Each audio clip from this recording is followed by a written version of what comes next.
Good morning, everyone. Lawrence Fleming here again. Okay, well, I had a good rest yesterday and time to think about today's message. You will need to take times of rest because our battle is about to go full scale.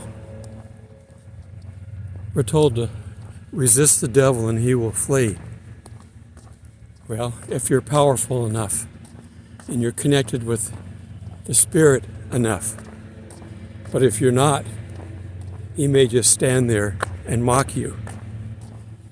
You go, what are you talking about? Isn't God more powerful? Yes, he is. But we can't direct God if we're not connected to him properly or strongly. There are a couple of examples in the Bible where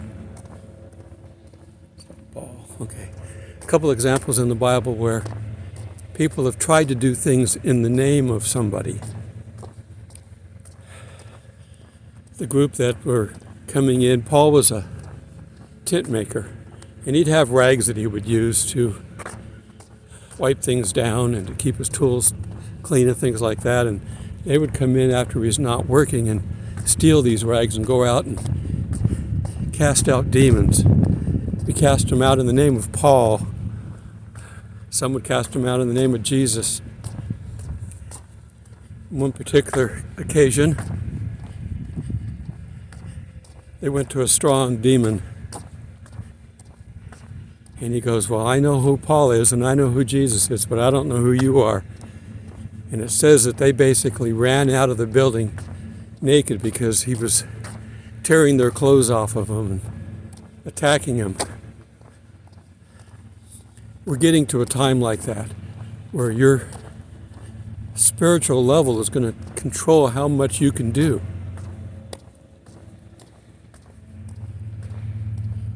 Satan is getting more and more brazen the further along we get. Just look at what's going on in the world. The beast system is being set up right in front of us. As Christians, we see it. The rest of the world hasn't a clue, but as Christians, we see it. And a lot of Christians are praying that they can't make any advances, but yet they are. You need to be in the Word more. You need to be praying more. You need to make sure that you're strong enough to stand up to the most powerful being on earth and his henchmen, who are still more powerful than you are. Not more powerful than God by any means, no. But if you're going to call out somebody in the name of God, you'd better have a good connection. It is so noisy today. I have a plane coming over now. That looks like some kind of a kit plane.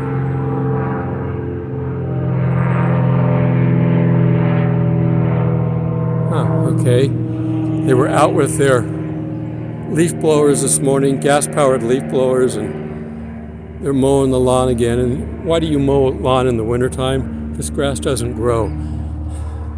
But they're being paid and it's government work, so government workers don't think. They just get out and do. Whoever's in charge is not directing them correctly. Or he has nothing for him to do and says, just go mow the lawn again. Bermuda doesn't grow in the winter in Georgia. Anyhow, the noise of the world, I guess, would be a good title for this. I think I'm going to use that. The noise of the world is going to get louder. And you're going to have to really be able to speak up and yell to be heard. Nobody's going to pay attention to you unless you can prove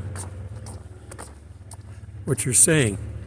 If you can prove God is behind you. I've got the sun right behind me, and that's what you want. You want the sun right behind you. I mean, right behind you. We have the Spirit in us, and that is the only way we can survive this upcoming set of calamities that's going to happen. We're still in the birth pains right now. We haven't started seeing anything that would take us into the tribulation yet. And the rapture, as usual, is imminent. This is I would consider it our last push.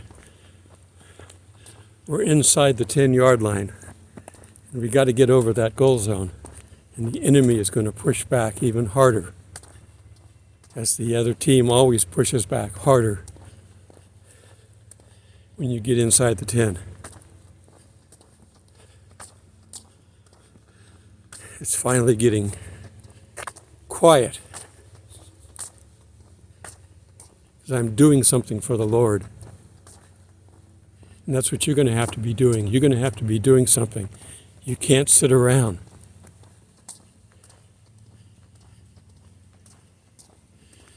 You need to strengthen yourself with the Word of God.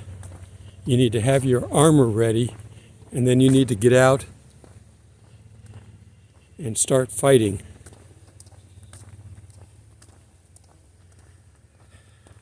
God will protect you, of course, but you still need to have it. When Jesus talked about it, on one particular demon, he said, this type of demon is so powerful it takes a lot of prayer and fasting. Basically, focusing your spirit on God to the point where, I've never seen it or never had it, but I wish I could, where Moses came down from the mountain and he glowed from being in the presence of God. But he was up there for 40 days and nights. That's a lot of fasting. I'm not ready to sit down yet, but at this speed I'm going to be back around the lake before I get finished here. So I guess I have to sit down. All the noise on the other side of the lake, so I don't want to go over there yet. Here's another swing, but why would you put a swing here? That's what I'm looking at from the swing. And if I turn around, if they were to turn it around, that's what I'm looking at. There's nothing to look at. This is a crazy place to put a swing. All right, but I'm seated now, so.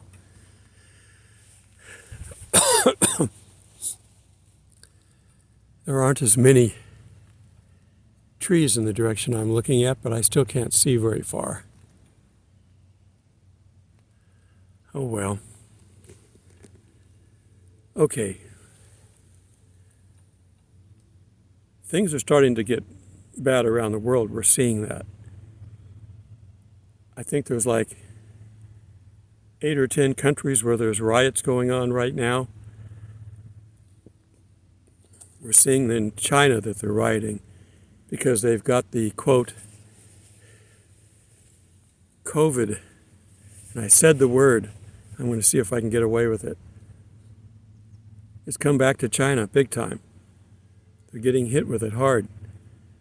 They're going into lockdowns. Now, we know what they did at Tiananmen Square, so we know the government will have no limit to what it will do to punish people. I heard that they're actually welding people into their rooms. What kind of building do you live in that you can be welded in? But apparently they are, as punishment. That's kind of harsh. They're rioting in Iran. They're rioting all over the world, basically. They don't like what the government's doing. But all the countries that they live in are ones that have been oppressive for years. But people are getting tired of it. So they're cracking down. They're going to be cracking down here more. I forget how many million cameras we have.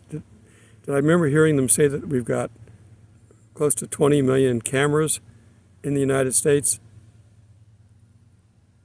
They did say more than any other country in the world. They're watching you right now. If you're driving, they're watching you. If you're at the mall, they're watching you. If you're in certain stores, they're watching you. They claim it's for your safety. No, it's for their safety. They're still setting up the digital currency, but that's ready to go into place, I'm sure now. They know what to do with it.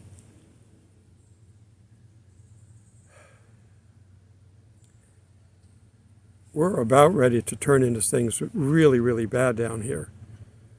We've been very fortunate in the United States that we haven't had to deal with that. Not like the rest of the world. Now, they tried rioting a while back when they tried baiting the race people. It's race baiting, that's all it was. You should never, never hate a people because of something different about them than you. If you don't like what they're doing, you can hate what they're doing, but don't hate people. God would not want Christians to be prejudiced, so don't be. God loves everybody. But they're getting ready to really stir up some stuff in the United States. We're not quite done with the elections yet. When those are over, be ready. The Saudis are talking about raising the price, cutting fuel that they're releasing back, which causes the price to go up. If all the countries do that, we don't have enough. We're on the short list of how much diesel we have. We already know that. We have a possible rail strike coming up, I think around the 4th or the 5th, or they're going to cut back on the 4th or the 5th, and the strike is on the 9th. One of the things that they carry, you see them all the time, are tanker cars full of gas and oil and whatever else they can take. If we have a rail strike and all the rail yards shut down, you're not going to get important goods, including gasoline. It's getting ready, people.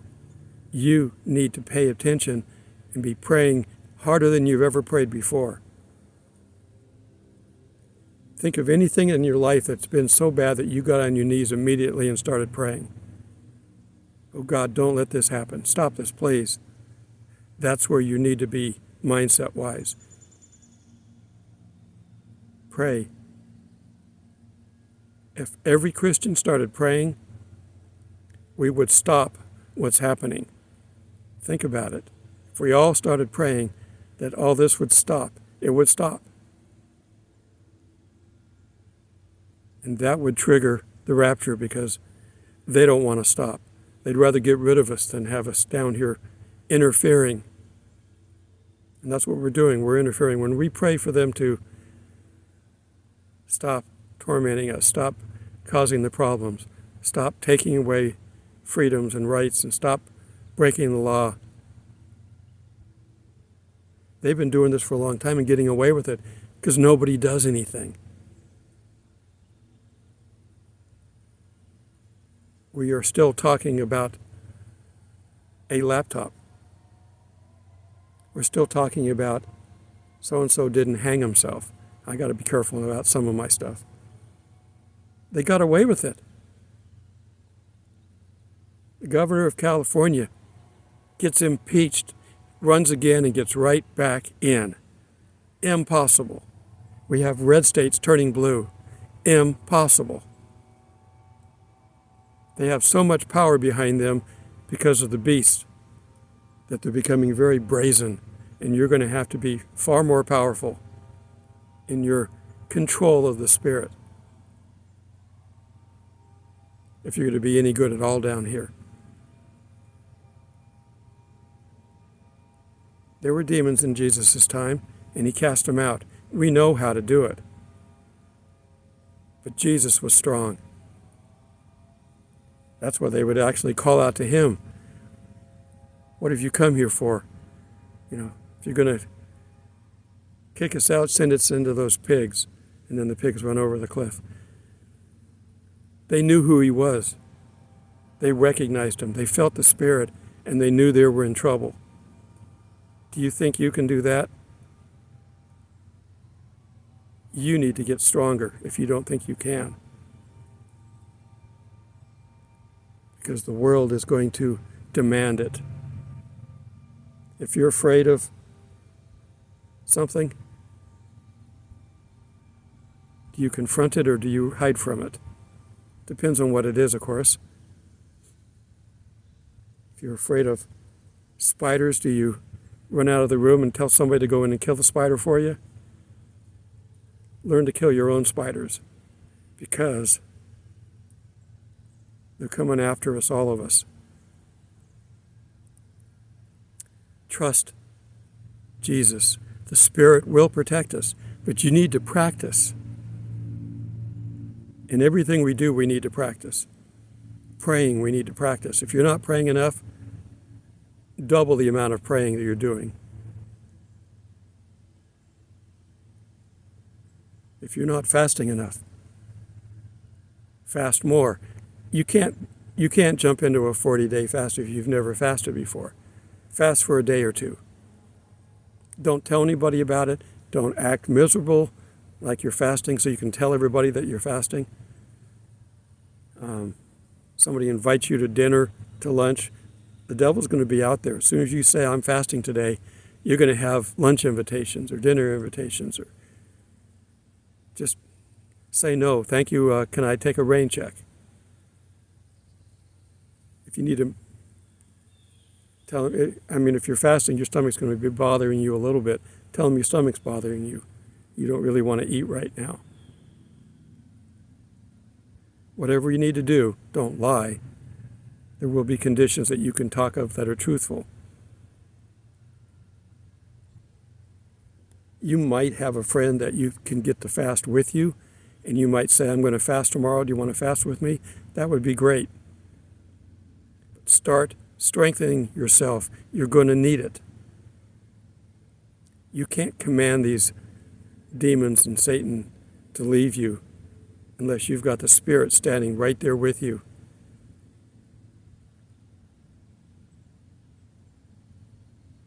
God can command anybody. Jesus did.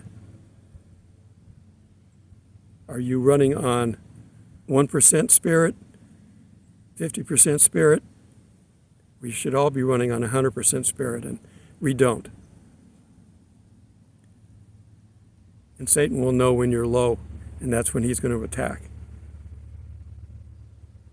The wildebeest at the end of the herd, if you were to go up to a spiritual leader and ask how I'm doing, he'd say if you were a wildebeest, you'd be at the end of the pack. Practice every day. Find something that you can pray about every day. If you haven't got things, start creating a list. We should have prayer list anyway. Someone says, pray for me.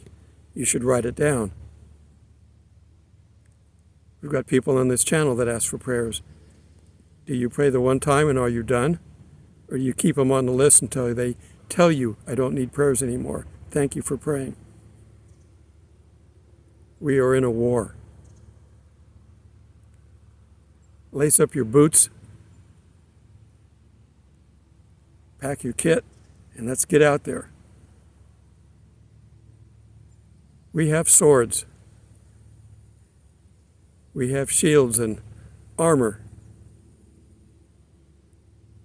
We're in a war, and you need to be part of it. If we really had a war come to this country, if the enemy set foot on our properties and started attacking people, would you be one to stand and fight, or would you run and hide? Well, the only way we could stand and fight is if the government doesn't take our guns away. But we're going to be at war with them eventually, if we're still here. So So the only thing you're going to have left to fight with are prayers. Israel will be completely helpless in the Magog war. No one's going to help them. We're not going to help them. No other country is going to help them. And they're going to be surrounded by 10 countries anyway that want to kill them. There's going to be some on the same side as the other people to a degree that are going to be wondering what they're doing, and they're not going to take part. They're not going to help. They may speak up, but they're not going to help. God is the only one that's going to help them. And he will wipe out their armies. The power of God is immense. He can help you with your finances. He can help you with your health. He can help you with a lot of things. But you've got to get your spirit right. If you're still dealing with the problem and you've been praying about it, do some of the other things. Try some fasting. All these things are medical conditions that you need to be aware of. So if your doctor says don't ever fast, first off, ask them why and tell them you'd like to be able to. What can you do? But otherwise, we're told to fast, to build up our strength. I'm not going to follow this with a Bible study. What you need to do is get on your knees and ask God to forgive you your sins and to come in and give you the power to fight during these times. We're still here. He's not going to pull out his frontline defense until he has to. And you and I are part of the frontline defense. We're the restrainer. Who and what are we restraining? We're restraining Satan, the most powerful being on this planet. And that's who we're restraining. Collectively, we're doing that. Jesus resisted him as a human being for 40 days and 40 nights of fasting. He then is tempted by Satan and he resisted him, and Satan left. We can do the same thing if we have that amount of power available to us. We have to connect our spirit to God's spirit. Our bodies seem to inhabit the world. We need to kind of turn on ourselves. That's what fasting does. Reject yourself and turn on the power of God. The war is going on around the world. It hasn't reached us yet, but it will. And when it does, we're pretty close to the end, you can be sure of that. But we're going to be fighting going out. We're not going to be running. No. We're going to probably turn and stand and face Satan face to face. And then he's going to pull us out. He doesn't want you running away. I'm in the wild out here now. Now, I don't have any creatures out here that I really have to fear. But parts of the world there are beasts that roam the earth. Satan is a lion roaming the earth to see who he can devour. Don't run. Wild animals, through their built-in programming, are programmed to chase things running. Stand and face Satan and use the power of God to protect you. And we may get battle scars. Any soldier who's fought in a war will tell you about them. Hopefully they're not the loss of limbs. That's a hard one. Some have been burned badly. That's hard. Thank a veteran if you see him, because they've fought an earthly war. We're fighting a spiritual war, and we've all been drafted. Okay. That's all I really want to say. My quiet time has given me the strength to stand up to some demons.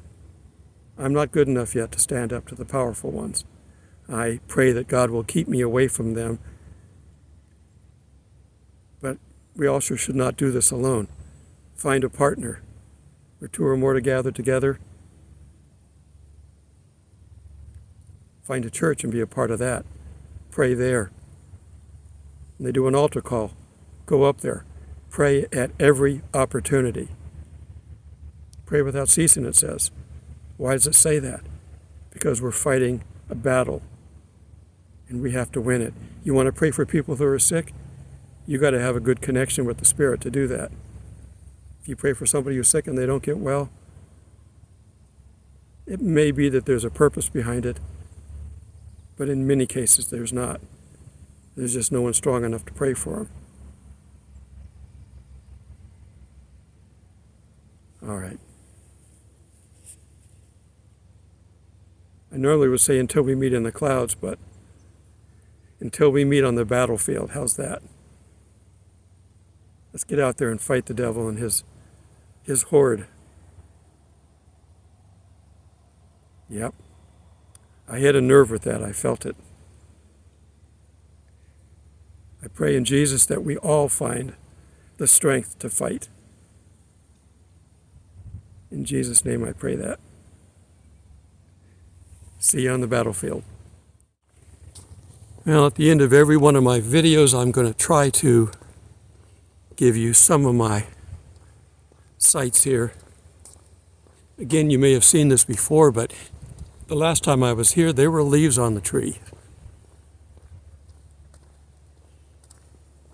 It's a county park. You can come out, bring your picnic basket. There's trash cans everywhere for dumping trash. This is a lighted trail. This particular trail I'm on, you could even have wheelchairs on it. I know you're not allowed to have just general motor vehicles, but if you're handicapped and you're using something to get around, this is perfect for you.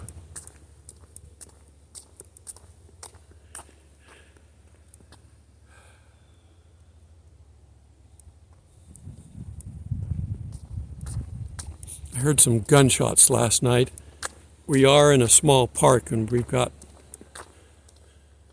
woods and stuff outside the park, and we got residents, and there's obviously was somebody out hunting. Kind of a swampy area here.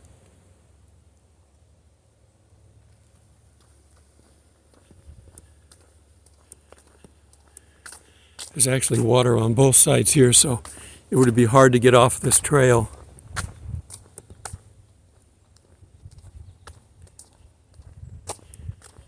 God created a system that takes very little. This system out here, it's in a park, so people do maintain it.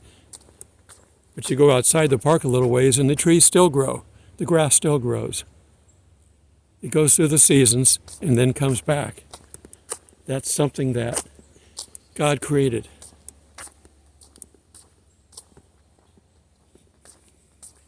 Another little area here, they got steps. A little creek here running. And that water, which way is it running? It's coming this way, so it's going into the lake. And the lake is over there.